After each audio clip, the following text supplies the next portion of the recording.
Welcome to our channel. Today, we discuss something wild, how fear can make you do crazy things.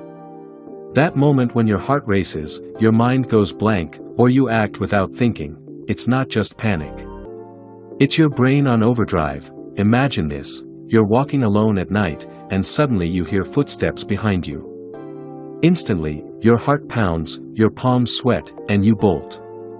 That's your amygdala, your brain's alarm center, taking control. It bypasses thinking and triggers your fight, flight, or freeze response in milliseconds. Here's the crazy part, fear hijacks your prefrontal cortex, the part of your brain that normally helps you make rational decisions. That's why people do things they'd never normally do, like screaming, running wildly, or taking risks. Your brain is prioritizing survival over logic. Fear also floods your body with adrenaline and cortisol. Muscles tense, senses sharpen, and your reflexes speed up.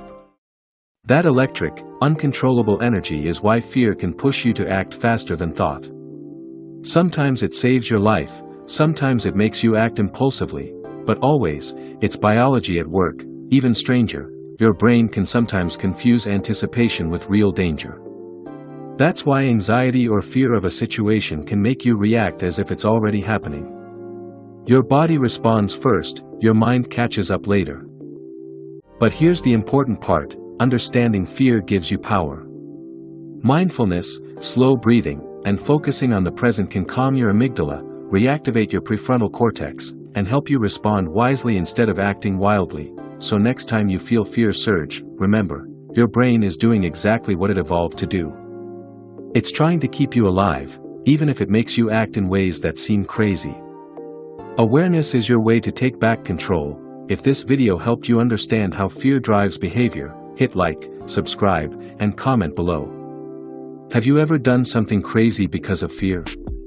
Share your story, we'd love to hear it. Remember, fear can hijack your brain, but understanding it gives you the power to respond, not just react.